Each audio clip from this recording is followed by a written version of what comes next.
Happening now, Governor Hochul announces $5.1 million to establish school-based mental health clinics. And Eagle Scout enhances historical recognition for Porter Sheldon House. Plus, Alzheimer Association offers holiday gift guide. Live and on demand, this is WNY News Now. Thank you for joining us at Western New York News Now. I'm Lee Kane Jr. Those stories and more are coming up, but first, in the early hours of November 30th, 2023, officers from the Jamestown Police Department's Violent Crime Unit conducted a routine traffic stop on Washington Street near West 15th Street, citing observed traffic infractions. During the stop, officers engaged with the vehicle's occupants, one of whom was identified as Bracken D. Warren. Upon investigation, officers, assisted by the Jamestown Police Department's K-9 unit, conducted a search of the vehicle, revealing a small quantity of fentanyl, digital scales, and packaging.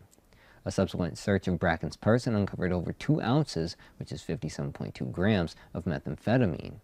In light of these findings, Bracken was taken into custody and charged with felony criminal possession of a controlled substance in the second degree, criminal possession of a controlled substance in the 7th degree, and 2 counts of criminally using drug paraphernalia in the 2nd degree. Following the arrest, Bracken was transported to the Jamestown City Jail, where he is currently held pending arraignment in Jamestown City Court at a later date. Well, in other news, in a domestic incident unfolding on the west side of Jamestown, New York, officers from the Jamestown Police Department on a domestic violence detail responded to a call at approximately 8:41 p.m. on November 30th, 2023. The focus of their attention was Jennifer A. Welch, a 36-year-old female with known felony arrest warrants.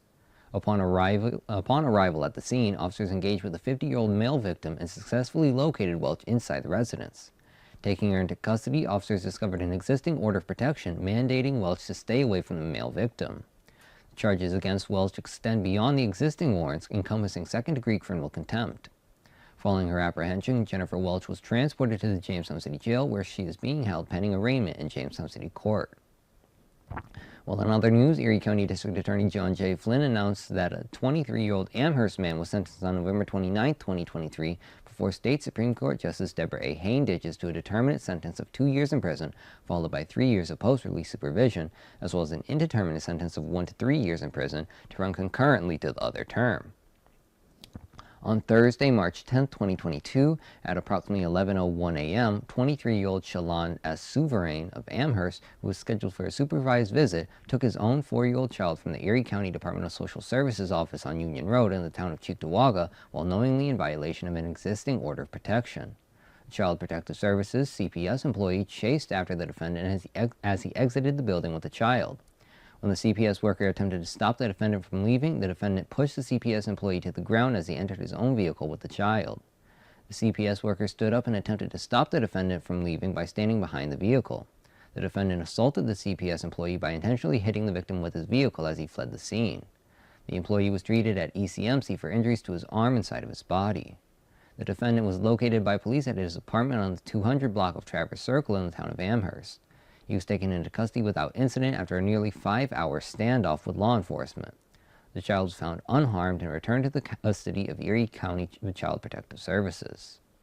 On October 12, 2023, Souverain pleaded guilty to 1 count of assault in the 2nd degree, a Class D felony, and 1 count of custodial interference in the 1st degree, a Class E felony. As part of his sentence to date, final no-contact orders of protection were issued for both victims, which remain in effect until March 2035. The defendant's mother, 47-year-old Diane Schul of Amherst, was also charged for her role in the crime. Schul was inside of the apartment when her son arrived with the child in violation of the order of protection. Schul had knowledge of an existing court order that prevented her son from having custody of the child. She also refused numerous orders by police during the nearly 5-hour standoff. On February 2, 2023, Schul pleaded guilty before Justice Hain-Ditches to 1 count of custodial interference in the 1st degree, a Class E felony. In April 2023, she was sentenced to time served and 5 years of probation.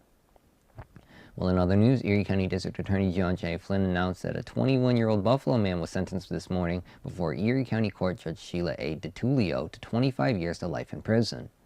On August 16, 2021, at approximately 8:30 p.m., 21-year-old Javere D. Walker of Buffalo intentionally fired at least 1 shot from an illegal gun into a crowd of people who were involved in a fight in the area of Page Street and Lawn Avenue in the city of Buffalo.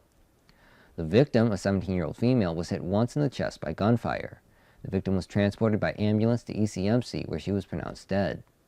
The U.S. Marshals Fugitive Task Force located the defendant in the Cleveland, Ohio area, where he was arrested on the indictment warrant. Walker waived extradition and was returned to Western New York to face prosecution in September 2022. On October 25, 2023, a jury found Walker guilty of one count of murder in the second degree, a Class A1 felony, and one count of criminal possession of a weapon in the second degree, a Class C violent felony. Jurors rendered their decision after less than 1 hour of deliberation following a 4-day trial, convicting the defendant on all counts in the indictment against him. As WNY News Now continues, Governor Hochul announces $5.1 million to establish school-based mental health clinics. And later, Eagle Scout enhances historical recognition for Porter Sheldon House. Stay with us as WNY News Now. We'll be right back.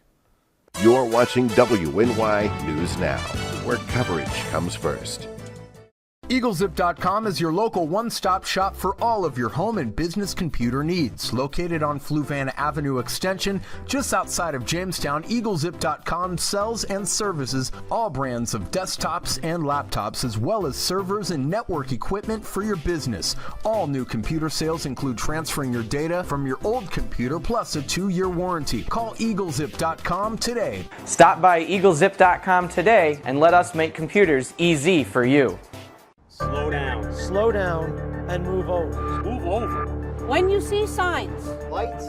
Vests. Please, give us some room. Slow down. Slow down and move over. When you need help, It's our job To help you. to save you. despite the danger. This danger This danger is real.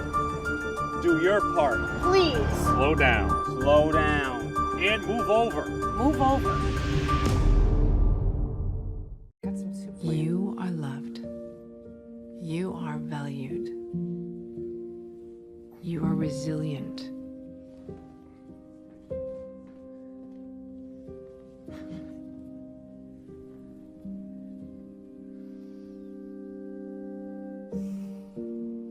You got this. You're there for them.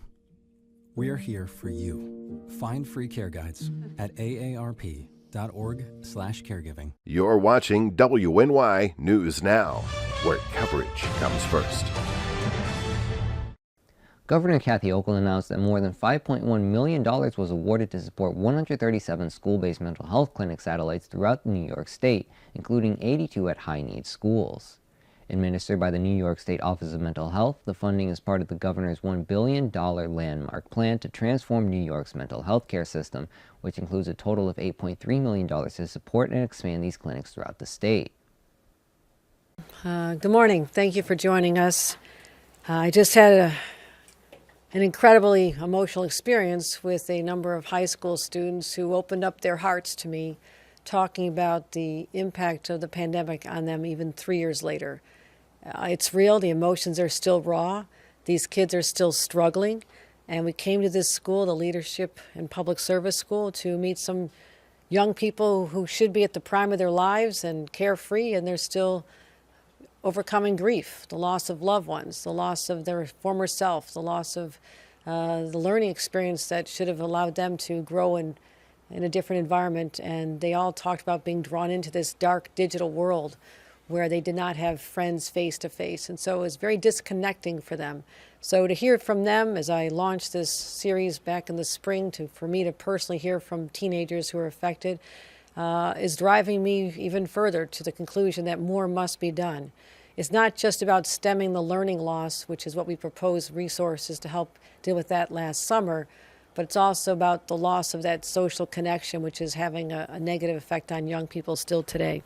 So what we're talking about today is awarding $5.1 million to school-based mental health programs. We announced the opening of this program in August. Today we announced that the first schools are receiving anywhere from $25,000 to $45,000 as seed money for them to develop a program where they can find a way to reach out to these young people, help support for their local clinicians and their guidance counselors who play critical roles, but also building a full-time program, training staff, and also giving them space. This builds on our $1 billion investment in my last budget, a continuum of care, everything from more beds for people on the streets, so they can get the support they need in hospitals, support for people who are veterans, people with long-term PTSD, people with mental health challenges, people with substance abuse challenges. So that is all what we are focusing on. But today, the highlight was on these young people because the statistics are so alarming. The number of young people contemplating suicide, the number of young people feeling depression. The numbers are astronomical. And as adults and also as leaders, we have an obligation to try to return these young people to some semblance of normalcy, even 3 years after the impact of the global pandemic. Well, in other news, on Wednesday, November 29, 2023, Alex Pashkow, a remarkable 14-year-old, proudly earned his Eagle Scout badge, showcasing leadership and community commitment. As part of his Boy Scouts project, he decided to craft a sign for the Porter Sheldon House, a historical residence linked to the influential Porter Sheldon family since 1880. The Porter Sheldon House, formerly owned by the Sheldon family, gained prominence in the 1880s as one of the founders of the American Aristocrat Company, a precursor to the Eastman Kodak Company. With over 20 rooms, the house attained its mansion status during this era. In 1908, the property transitioned to Cora Sheldon II and subsequently to her granddaughter, Dorothy II Johnson, who bequeathed it to the Jamestown chapter of the Daughters of the American Revolution, the DAR, in the late 1970s. The house now offers tours by appointment. The absence of a sign prompted Alex's initiative, intending to inform the neighborhood about the historical significance of the Porter Sheldon House. So this is the Partridge Sheldon House. It is the home of Porter Sheldon, and it's a historical home, and we didn't have a sign to let the neighborhood know what was going on, what this house is about, the historical part of it. So when Alex approached us looking for an Eagle project, that was one that really struck him as a good fit for him. Yeah, mind my voice. When I first thought about making a Eagle project and I saw that this place was a option, I immediately, right when I learned about like what the house was about and like everything that was like its history, I really got like invested in actually like helping this place.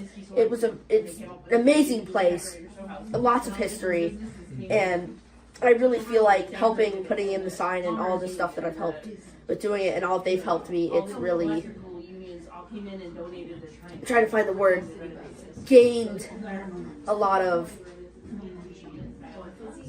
help me out here. It's helping the house gain the recognition that it really deserves. Yes, there we go. It really deserves. It's a piece of this town's history, and I think it's been forgotten for a while, and we need to make it more known and more prevalent. And that sign is definitely going to catch some eyes. Alex's sign not only contributes to the historical awareness of the home, but also aids in raising recognition for this venerable structure. Expressing gratitude for the support received from the Daughters of the American Revolution, Alex mentioned that the project had $535 remaining. So have you Real come quick. up with a dollar Jingle? I just want to say that I'm really, He's been doing the job so I can't really express my gratitude for how much you guys have helped me get this done, and We appreciate We are you so so much. I don't want to get emotional, but I may. We all will. If you do, we all But- will. We're so thankful for you to do this for us. Yeah. But I really do appreciate it, and everybody else that's a part of the Daughters of American Revolution. And I do just want to say real quick, despite how much we did make and use on the sign, we still did have some extra left over. And we had $535 left over, and I want to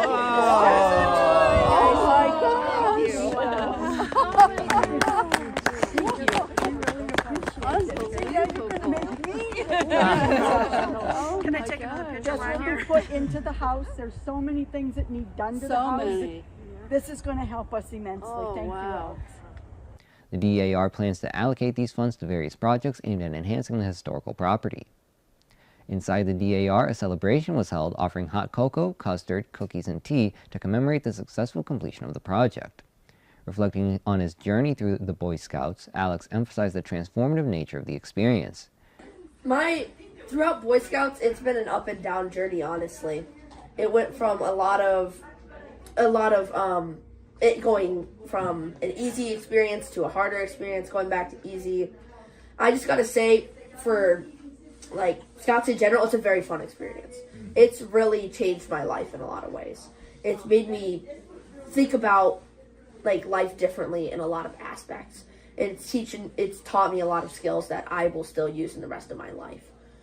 Alex also shared a humorous anecdote about earning his first aid badge during the digital summer camp amid the COVID era.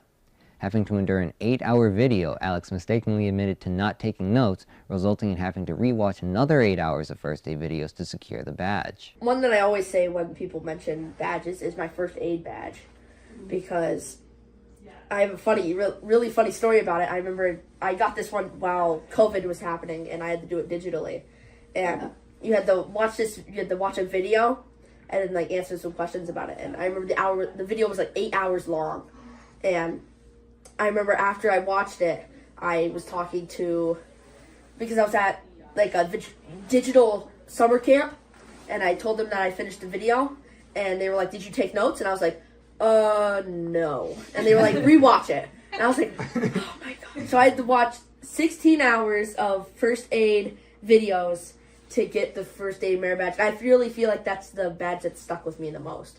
Like, I'll never forget anything that I learned in that one. Sounds like they made sure you won it. Yeah. Alex's dedication to the Porter Sheldon House and his insightful reflection on the impact of the Boy Scouts underscore the positive influence of youth initiatives on local communities. Well, in other news, navigating holiday shopping for individuals with dementia poses unique challenges, with more than 6 million Americans affected by Alzheimer's disease. To assist during this season, the Alzheimer's Association has unveiled its 2023 holiday gift guide, tailored for various stages of the disease. For five gifts for people living with early-stage Alzheimer's include Post-it notes or an erasable whiteboard to list reminders of the day's activities, baskets or trays that can be labeled within cabinets or drawers, gift cards for ride-sharing services or a favorite activity such as a golfing, movie, or restaurant, allowing the person to remain active, GPS trackers, which include bracelets, watches, and small trackers, or enrollment in a safe return program to keep the person safe, and a memory calendar featuring family photos, right in special family occasions such as birthdays and anniversaries. 5 gifts for people living with mid to late stage Alzheimer's include music playlists that include the person's favorite artists or songs, comfortable loose-fitting clothing that is easy to put on, remove, and wash, such as sweatsuits, slip-on blouses and shirts, non-slip socks, Velcro shoes, wrinkle-free nightgowns, nightshirts, or a fluffy bathrobe. Frame photographs or a photo collage created specifically for your loved one. Insert the names of the people in the photos to help with identification. Soothing gifts that can help with anxiety, like a handheld massage ball or a soft blanket, and adaptive dining equipment such as no-spill cups, plate guards, and silverware with specifically designed handles that enables greater independence during meals. 5 gifts to help with everyday tasks and keep the person living with Alzheimer's engaged include a memory phone that can store pictures with the names and contact information of family and friends, night lights that activate automatically when it gets dark, a digital clock with large type to indicate date and time, an outing to a movie, play, or concert, sporting event, museum, or possibly an organized holiday shopping trip with friends and family. And engage your loved one in making homemade gifts for the family, painting ornaments, decorating, stocking, table setting, scrapbooking, or other activity gifts. And 5 gifts for dementia caregivers include the most important gift you can give a dementia caregiver is the gift of time. In fact, just a 20-minute break each day can help lower a caregiver's stress and avoid burnout. Self-made coupons for cleaning the house, cooking a meal, mowing the lawn, or shoveling the driveway. Gift cards and certificates for restaurants or meal delivery, laundry/dry cleaning services, lawn care services, computer and technology support, maid services, and personal pampering services such as massages and pedicures. Books. In addition to giving novels on the caregiver's must-read list, there are a number of books on caregiving and maintaining self-help. And self-care items such as a bundle of personal care items such as moisturizers, bath bombs, and soaks, foot creams, scrubs, and soaps. For more tips on how families affected by Alzheimer's and other dementias can safely enjoy time with family and friends during the holidays, visit the Alzheimer's Association website at alz.org. Well, coming up next, it's time to meet our newest pet of the week. But first, we return with a look at our full weather forecast. Catch your First Defense forecast daily on WNY News Now. Right here, baby. Look. Uma. Something more than a birthday is happening here. Once you can see it, you can help. The sooner you recognize the signs of autism, the sooner you can make a lifetime of difference for your child. Start by answering a few simple questions at screenforautism.org.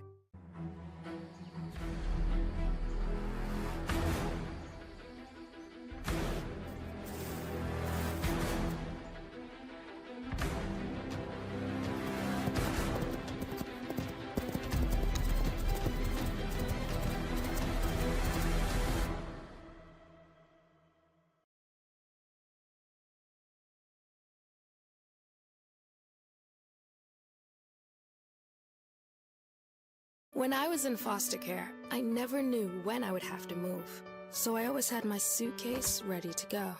Then one day, I was adopted. My new parents opened their hearts and home to me. My parents cook my favorite breakfast for me every morning. My parents take me on trips I never thought I would go on. They gave me a home and an even better reason to use that suitcase. My parents aren't perfect, but they're perfect for me. Catch your First Defense forecast daily on WNY News Now. Fast, accurate, and everyday. First Defense weather. Welcome back to WNY News Now. Well, we have a couple of low pressure systems contend with over the weekend. That's going to bring a couple round of rain showers to the region this weekend. First system moving by today brought some rain showers to the region this afternoon. That will continue in the evening. Heading into the day tomorrow, we'll have some rain showers to contend with early on in the day. The rest of the afternoon will be fairly dry, and then on Sunday we will start the day dry with more rain arriving in the afternoon and evening hours of Sunday. So the quantitative precipitation forecast for rainfall over the next 48 hours generally shows about 1/3 to 1/2 inch of rain across much of western New York and northwestern Pennsylvania. Maybe some areas with a little bit more than 1/2 inch of rain through Saturday night, but most areas will end up seeing about 1/2 inch or less. Almanac for today made it to a high of 46 degrees yesterday in the city of Jamestown. Our low was 24. The records for today, 68 set back in 1998 was the record high. The record low of -10 set back in 1936. So here's your forecast for your Saturday tomorrow. Rain showers early on in the day through the mid-afternoon hours. Showers will taper off through the afternoon, leading the rest of the afternoon and evening hours mainly dry but rather cloudy. High temperatures tomorrow range from the upper 40s to the lower 50s with a west wind of 7 to 10 miles per hour. Jamestown Christmas Parade is tomorrow night in downtown Jamestown. Should be fairly dry, although again rather cloudy. Temperatures will start off around 46 at 5 p.m. and then we're dropping down through the lower 40s through the rest of the evening with the fireworks beginning around 8 p.m. to the 9 p.m. hour. So just about 20 to 25% chance of a shower, but most of the time during the Christmas parade should be rather dry, which is not bad because in previous years we've had much colder temperatures than this. We've also had snow to deal with in previous years. So just cloudy skies with maybe an isolated rain shower for this year's Christmas parade. The rest of that 7-day outlook from Ultimate Solutions. So again, Saturday, early showers, dry in the afternoon. Sunday, dry to start the day, rain showers in the afternoon, high temperatures both Saturday and Sunday, in the upper 40s to lower 50s. Cold front moves through the region Sunday night into Monday. That brings some more colder air back into the region. So chance for some mixed rain and snow showers on Monday, temperatures in the upper 30s. Tuesday looking mainly dry as of now with temperatures in the upper 30s, and then we'll bring in a chance for some snow showers for the middle to the end of next week with temperatures in the 30s, but there's no big lake effect snow events in the near future, and the snow showers we get next week don't look to accumulate to much of anything. Andrew, thank you. Well, in an effort to help our furry friends find their forever homes, WNY News Now is partnering with the Chautauqua County Humane Society in a segment we like to call Pet of the Week. This week's Pet of the Week is Aquamarine. Hi Lee, this is Aquamarine here at the cat colony at the Chautauqua County Humane Society. She's about 7 months old and she is up for adoption among a number of kitties. She gets along with other cats because she's here in the cat colony with some furry friends, which you can stop by and meet. We're open today at the Chautauqua County Humane Society from 1 to 5:30, tomorrow 11 to 3. And we've got the Season of Hope going on right now. Adoption fees are waived through December 23rd. Be a great time to stop and meet your new family member. And just to get it out there for people, we do have the regular adoption processes in place. So I want to make sure everybody is healthy, safe, and happy. Oh, look at that. So let's hop on down to the Chautauqua County Humane Society, 2825 Strunk Road in Jamestown, and meet one of these lovely kitties. To find out more, chqhumane.org. Thank you, Lee. Thank you, Western New York News Now. Thanks, Brian. To learn more about Aquamarine or any other residents of the Humane Society, you can visit chqhumane.org. Well, coming up next, Jamestown gears up for Festive Jingle and Mingle celebration at City Hall. With coverage that matters, this is WNY News Now.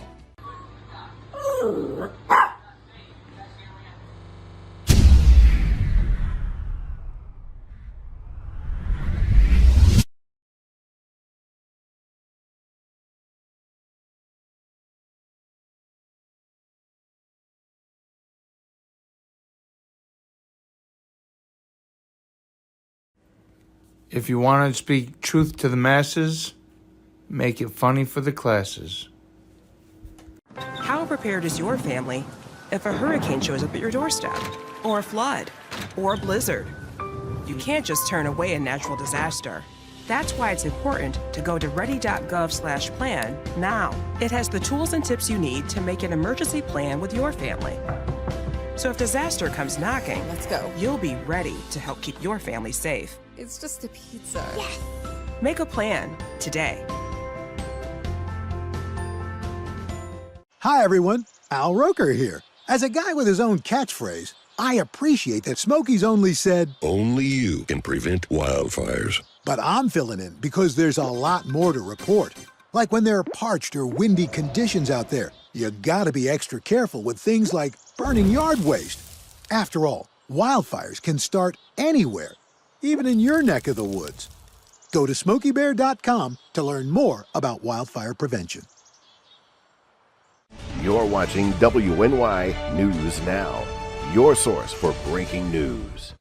Jamestown is getting into the holiday spirit with the Jingle and Mingle Festival scheduled for this Saturday, December 2nd from noon to 5 p.m. at City Hall. The festive celebration will offer a variety of activities, including live music at Tracy Plaza and a special showing of the beloved movie The Santa Claus at the Reginald Lene Center for the Arts.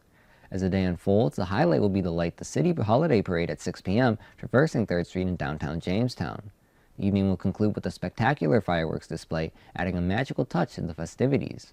For those unable to attend in person, WNY News Now will be live streaming the parade on our Facebook page, YouTube page, website, WNYNewsNow.com, our mobile app, and Channel 716 on Roku and at Channel716.com. Collaborative Children's Solutions will also be streaming the celebration, providing an opportunity for a virtual experience.